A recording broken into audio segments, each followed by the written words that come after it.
Hey, welcome back and good to see you. And this is the second section here on business law.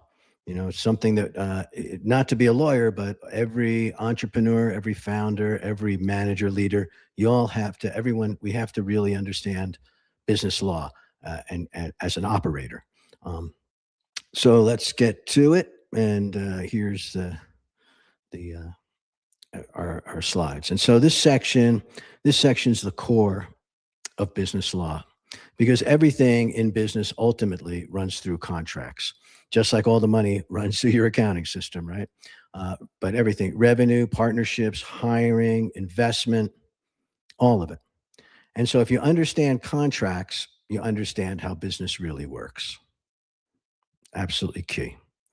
So the first thing we're going to talk about is the contract value and what's in a contract. And it's basically a triangle. It's managing, three different things, right? Optimizing for three things: money, your cash flow, and risk, liabilities, how you're going to manage risk, and also then control who has decision making rights. These things are absolutely critical. And you want to balance all three of these in your contract. So those are the three things to really keep in mind as we move through this. So a contract, a clause map, basically, what are the different clauses in a contract? And contracts aren't random documents, they're structured systems. You can think of clauses in these categories. So economic clauses, deal with obviously with money, payment, pricing, those kind of things. Risk clauses deal with liabilities and indemnity, who you're indemnifying and getting indemnification. That means protection against liabilities, indemnification. Control clauses deal with decision rights and exit. And protection clauses deal with IP, intellectual property, and confidentiality. And then conflict clauses deal with what happens when things break, when things go wrong. Is it mediation? What are the venues for where lawsuits will happen? What state, things like that. So when you read contracts in this way, they become much easier to understand because you're breaking them down into categories, right? So it's really, really key. Think that way. So, in a deal, there's a structure flow, and basically contracts are explicit deal documents, right? So this is how professionals will approach deals. First, obviously, you're going to define your objectives. What are you actually trying to accomplish, right? And then you want to identify the risks.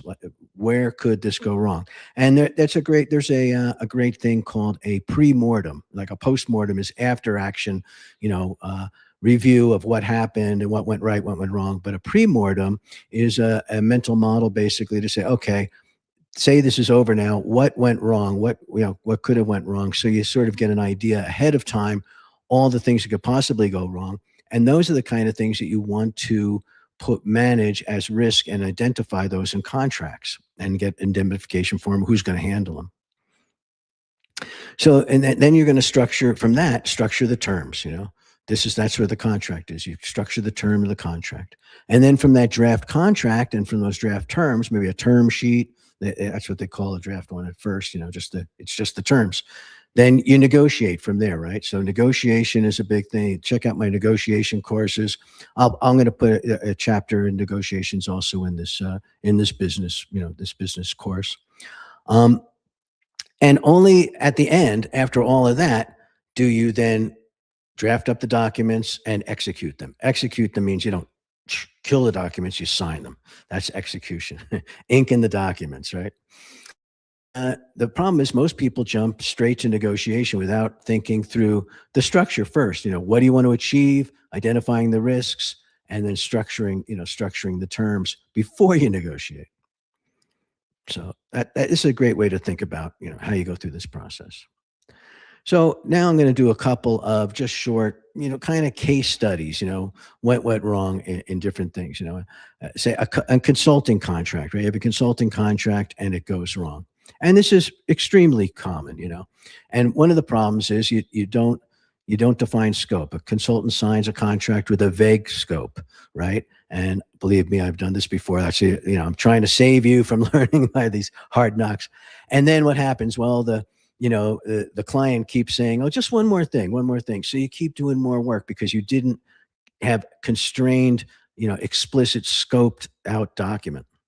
And if there's no clear boundary, the work just expands indefinitely. At the same time, if the payment terms are weak, weak and unclear, there could be payment delays, all kinds of things. And so now you're doing more work and getting paid late and maybe not at all, right? So this isn't a negotiation failure. This is a contract design failure. You didn't design the contract right. And the fix is simple, define the scope and tie payments to deliverables. So you have it actually, milestones and deliverables. So you have it mapped out what it's going to be, and both sides then are satisfied. So here's another one, right? Another case, sort of, a startup makes a intellectual property mistake, an IP mistake, and in this case, because we're looking at it from a startup company, you didn't say who's going to own the IP as a developer's gone through. So the developer owns the IP. Oh my gosh, you paid to get this work done, and now the developer owns it, and it's wise because you didn't have a an assignment clause or an assignment agreement for it. That means, in this case, the company doesn't actually own its core asset, right? And that's really, really a big mistake. This becomes a huge issue when you're going to raise money or selling the business. When venture capitalists or angel investors come in to do their due diligence and find out you don't have actually ownership of your core, asset, they're going to walk. Investors will walk away from this, and purchasers will walk away. So the lesson is simple: always secure the IP document up front and in writing. Now, this can happen on the other side too, and I've been on the other side of these deals, working with scientists, say, that then want to launch a company and do something entrepreneurial, but the company that they worked for, say a national lab or a university or something, they had a assignment agreement, and to the surprise of the scientist, oh my goodness, I don't own this IP. The company owns it.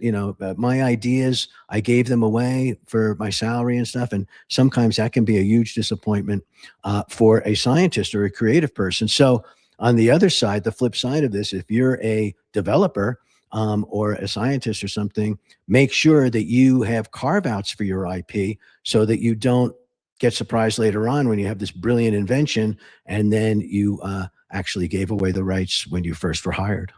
So that's a key two thing. Read your employment agreement. So here's another case, sort of contract gone awry. A founder agreement. This is a classic problem. There's a agreement, dispute on equity, right? So founders, you start out, everybody's thinking, how are we going to do it? And so, well, say you have a partner, and we're going to split the equity, split the ownership 50-50 because that's going to be fair and all. And that sounds good. Well, that happens. And then say, one of the founders, you do that early on, and you don't have a vesting schedule. And a vesting schedule means that you earn that equity, that proposed equity, over time. And usually they're like 3 years. So you don't get any equity for the first year. So the first year, once after that, you'll get 1/3, right? Say on a 3-year contract. And then after that, it may vest actually by month. So you get it as you go along. So you're actually as you do the work, you vest into your ownership stake, which is very fair. Because what happens otherwise, and this has happened with me too, one founder leaves early, say after 6 months, and they had a 50% share of the company. Well, now the other founder or the other owners are working hard and trying to do this, and the other person is just, doing nothing essentially, and gaining from their ownership, gaining all this value, and that's just not fair. And they also have some control, some voting rights and stuff over issues that they're not even involved in anymore. So make sure you have a vesting, an equity agreement with vesting schedules, right? So that's really key. The remaining found, it's just not fair that way. And what happens then? It creates resentment, conflict, and it can destroy the company, which is just really a shame, right? Vesting solves that problem. It's known up front. It aligns ownership with contribution over time. Really a key thing. So here's just the final insight, right? This is the core takeaway. Structure drives outcome. It's not personality. It's not negotiation style. It's not who won the conversation. The structure of the agreements determines what actually happens over time. If you get the structure right, the deal works. If you get the structure wrong, the deal breaks, and sometimes years later, and you put in all that time. That's why contracts, they're not just paperwork. They're strategy. They're the key value that you have, and it keeps you from just terrible situations where you waste time, money, and possibly a great idea doesn't actually get made.